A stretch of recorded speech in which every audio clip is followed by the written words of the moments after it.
आज मेरी चौथी शादी थी।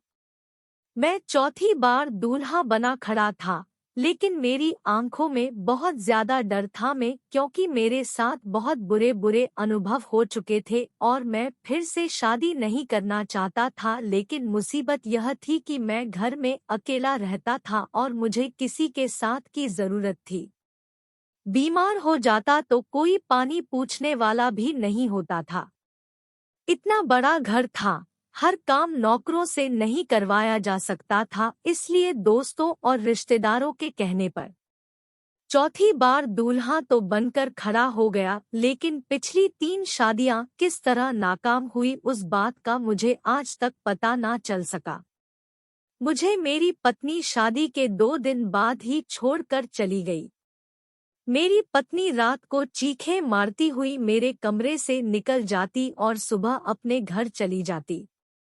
उसके बाद कोई भी वापस नहीं आई। वापस आया तो तलाकनामा और यह अनुरोध के तलाक देकर बात खत्म करवा दी जाए। मेरी जिंदगी में क्या हो रहा था?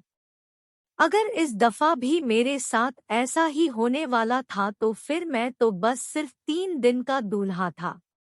25 साल की उम्र में ही चौथी शादी कर रहा था। जिंदगी किस तरफ जा रही थी कुछ समझ नहीं आ रहा था। चौथी पत्नी भी बहुत ही ज्यादा प्यारी और समझदार थी, पढ़ी लिखी थी। मैंने सोचा कि पढ़ी लिखी लड़कियां तो वैसे ही बहुत तेज होती है, उनके पास हर सवाल का जवाब होता है। पता नहीं वह मेरे साथ क्या करेगी या पता नहीं मैं इसके साथ क्या करूंगा। क्या वह भी मुझे छोड़कर भाग जाएगी या समझदारी से मेरा साथ निभाएगी।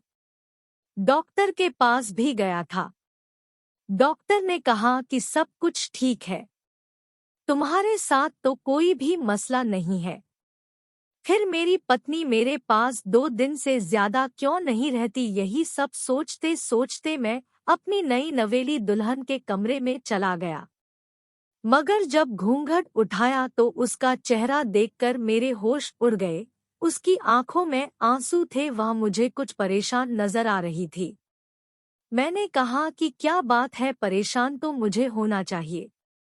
उसने कहा कि क्यों, आपको परेशान क्यों होना चाहिए। तो मैंने उसे सारी बात बता दी कि आज तक मैं 4 शादियां कर चुका हूँ, लेकिन कोई भी पत्नी मेरे साथ 2 दिन से ज्यादा नहीं रहती। मुझे नहीं पता कि मेरी गलती कहाँ होती है। सही तरीके से शादी होती है। मैं उनको अपने घर लेकर आता हूँ, आमने सामने बैठकर बातें करते हैं। 2 दिन अच्छे से गुजर जाते हैं, लेकिन तीसरे दिन वह भाग जाती है। पता नहीं इसमें गलती मेरी होती है या उनकी, और अगर आज भी यही होने वाला है तो मैं आपको पहले ही बता रहा हूँ कि मैं आपकी जिंदगी बर्बाद नहीं करना चाहता। उस लड़की का नाम रीमा था। उसने कहा कि मेरे माँ बाप इस दुनिया में नहीं है, मामा ने शादी कराई है। उन्होंने मुझे पहले ही बताया था कि उस लड़के की पहले 3 शादियां हो चुकी है, लेकिन कोई भी पत्नी साथ नहीं रही और बच्चे भी नहीं है। इसीलिए मैंने शादी के लिए हाँ कर दी। वैसे भी मेरे पास और कोई ऑप्शन नहीं था। अगर आपसे शादी करके यहाँ ना आती तो मेरे मामा अपने दोस्त के बूढ़े बेटे से मेरी शादी करवा देते, जो 45 साल का था, और मैं उससे शादी करना हरगिज नहीं चाहती थी। इसलिए यहाँ पर आपके सामने मौजूद हूँ। पर आप क्या अजीब अजीब सी बहकी बहकी बातें कर रहे हैं। मैंने उसे कहा कि हाँ यही सच है, लेकिन जान लो इस बार मैं बहुत ही एहतियात से काम लूंगा। मैं सोफे पर सो जाता हूँ और तुम अपने तरीके से बेड पर आराम से सो जाओ। 3-4 दिन एक दूसरे से बात भी नहीं करेंगे, एक दूसरे की तरफ देखेंगे भी नहीं। जब बात ही नहीं होगी तो मैं तुम्हें देखूंगा ही नहीं, तुम्हारे पास ही नहीं आऊंगा, तो फिर कोई मसला कैसे बनेगा। बस मुझे छोड़कर मत जाना। अब मुझ में इतनी हिम्मत नहीं है कि मैं बार बार किसी का चेहरा देखूं। मुझे तुम अच्छी लगी हो, तुम समझदार लगती हो, बस तुम ही मेरे साथ रह जाओ। मेरी पत्नी ने कहा कि मैं समझदार हूँ और मेरे पास वापस जाने का कोई रास्ता भी नहीं है। मैं पूरी कोशिश करूंगी कि मैं इस रिश्ते को निभा सकूं। ऐसा नहीं होगा कि छोटी सी बात के लिए मैं आपको छोड़कर चली जाऊं। उसने मुझे कहा कि ऊपर वाले का नाम लेकर अपनी जिंदगी की शुरुआत करते हैं। कुछ नहीं होगा, सब अच्छा होगा। अगर हम एक दूसरे की किस्मत में लिखे हैं तो फिर कुछ गलत नहीं होगा। मैंने यह सब तो किया, लेकिन फिर भी अपनी पत्नी से कहा कि मैं सोफे पर जाकर ही सोऊंगा, क्योंकि मुझे पहले ही 3 पत्नियां छोड़कर जा चुकी है। पहले मुझे लोगों ने कहा कि वह तीनों गलत थी, उनका कोई चक्कर होगा, वह तुम्हें पसंद नहीं करती होंगी, उन्होंने तुमसे तुम्हारी दौलत के लिए शादी की होगी। इस तरह की बातें मुझे बताई गई। लेकिन जब तीसरी पत्नी गई तो उसके बाद मुझे ऐसा लगता है कि गलती मेरी ही है, क्योंकि 3 दिन के बाद पत्नी चीखें मारती हुई मेरे कमरे से बाहर निकल जाती है और उसके बाद मुझे नजर ही नहीं आती। मेरी पत्नी भी थोड़ी सी डरी हुई लग रही थी, लेकिन उससे ज्यादा मैं खुद डरा हुआ था। मुझे तो शादी नाम के शब्द से ही अब डर लगने लगा था। मैं जाकर सोफे पर सो गया। 3 दिन तक अपनी पत्नी के साथ इसी तरह पेश आया कि जैसे उसे जानता ही नहीं हूँ। बार बार वो मुझे बुलाती, उसे कोई काम होता तो मुझसे ही पूछती। उस बेचारी को क्या पता था इस घर की कौन सी चीज कहाँ पड़ी है। लेकिन मैंने उससे कहा कि तुम मुझसे बात भी ना करो, मुझसे दूरी बनाए रखो, बस 3 दिन गुजर जाने दो। मेरी पत्नी भी थोड़ी मुझसे तंग आ गई, लेकिन खैर यह 3 दिन भी गुजर गए। मगर तीसरे दिन की रात ही कुछ ऐसा हुआ कि मैं हैरान रह गया। मैं सो रहा था कि किसी ने मेरे कंधे पर अपने हाथ का दबाव डाला तो मैं हड़बड़ा कर उठ बैठा और सामने का मंजर देखकर उछल पड़ा। वह मेरी पत्नी थी। मैंने कहा कि क्या हो गया, छोड़कर जा रही हो मुझे, जाने से पहले जगा रही हो। क्या तुम मुझे छोड़कर चली जाओगी? क्या गलती हो गई मुझसे इस बार? मैंने तो कुछ किया भी नहीं है। मैंने अपनी पत्नी को गौर से देखा तो उसके माथे पर एक जख्म लगा हुआ था। मैंने कहा कि क्या हुआ है तुम्हें, किसने किया है तुम्हारे साथ? मैंने किया है क्या, इसीलिए तुम मुझे छोड़कर जा रही हो?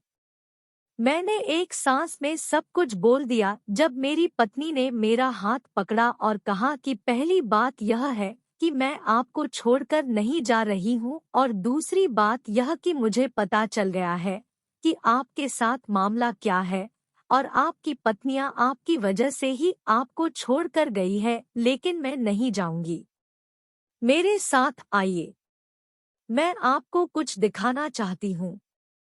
उसने मुझे अपने पास बैठाया और मोबाइल की स्क्रीन मेरी तरफ की। उसमें शायद उसने कोई वीडियो बनाई हुई थी जो वो मुझे दिखाना चाहती थी।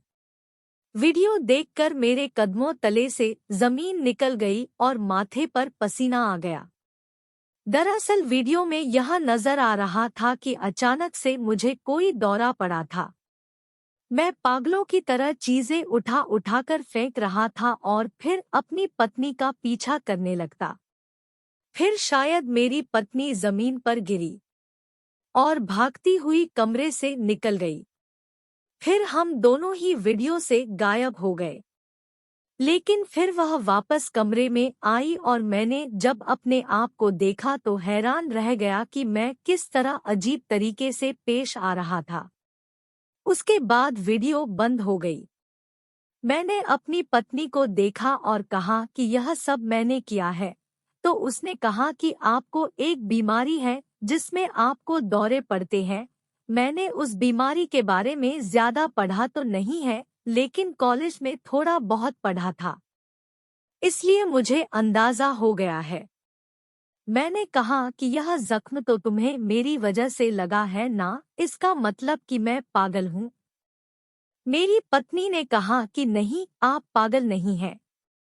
आपका इलाज हो सकता है। हम डॉक्टर के पास जाएंगे और मैं आपको छोड़कर नहीं जाऊंगी। हम डॉक्टर के पास गए। डॉक्टर ने भी कुछ ऐसी ही बातें बताई। उसने कहा कि यह बीमारी किसी को भी हो सकती है। यह बीमारी ज्यादातर औरतों में होती है। इसका नाम हिस्टीरिया है, लेकिन यह मर्दों को भी हो जाती है। आपको भी है, और इसकी कोई वजह नहीं होती। अपने दिमाग में अच्छी बातें सोचे, हम आपको दवाई देंगे। अपनी पत्नी के साथ रहे, आपको मोहब्बत की जरूरत है और आप बिल्कुल ठीक हो जाएंगे। और ऐसा ही हुआ। मेरी पत्नी ने मेरा ख्याल रखा।